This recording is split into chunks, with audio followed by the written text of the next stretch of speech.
Magandang araw mga sangkay, ito na naman ang inyong panaderong waray magbabalik. Tara at samahan niyo po ako gumawa ng iba't ibang klaseng simpleng tinapay. Sa mga nagbabalak nga pala magpatayo ng kahit na simpleng maliit na bakery, ay tuloy mo lang po ang plano mo, tuloy mo lang yung goal mo. Huwag kang matakot sumubok.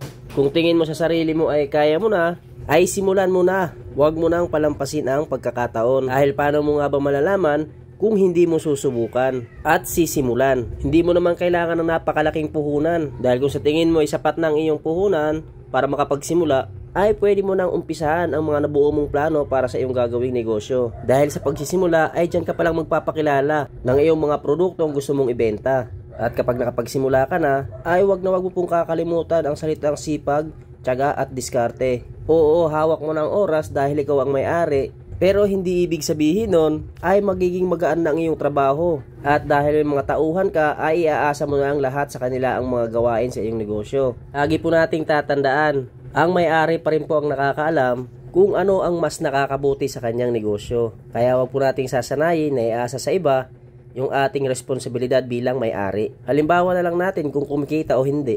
Bukod tangi ang may-ari lang ang nakakaalam niyan. Pagpalagay na lang natin na hindi kumikita at walang ginawang adjustment yung may-ari, at magsisimula ang pagkalugi ng negosyo. Lalong-lalo na kung may mga binabayaran ka pang tao. Alam ko naman pong lahat tayo ay gustong maging maganda ang pamumuhay, pero nasa sa atin pa rin po yun kung paano tayo kikilos. Hindi naman sa naghahangad tayong yumaman o dumami yung pera.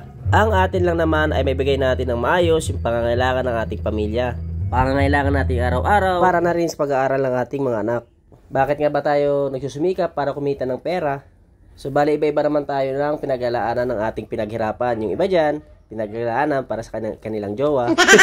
Pero kung pa man, tayo ay dumidiskarte at hindi tayo nangihingi sa iba. Yun ang maganda doon. Isa sa pinakamasarap sa pakiramdam ay yung unti-unti nang nangyayari at nagagawa mo na yung mga plano mo at nakikita mo na yung magandang bunga at nakakatulong na sa'yo sa mga pangangailangan mo sa gastusin sa araw-araw. At masasabi mo na lang sa sarili mo na, Lord, salamat dahil sa paggabay sa aking mga plano sa buhay, na isa sa pinakamagandang blessing na natanggap ko sa buong buhay ko. Alam kong simpleng blessing lang to para sa iba, pero para sa akin, ay hindi ito basta-basta. Dahil namulat ako sa mahirap na pamumuhay. Kung laking probinsya ka, sigurado kang alam mo yan at naranasan mo rin yan. Kaya kung ano man yung plano mo sa buhay mo na makakabuti sa'yo, ay ituloy mo lang.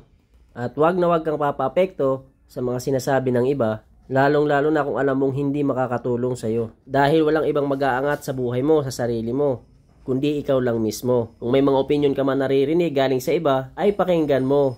Pero hindi ibig sabihin nun na isusundin mo kahit hindi ka sang-ayon. Tandaan mo, nasa sayo pa rin ang desisyon kung paano mas mapapabuti ang pamumuhay mo.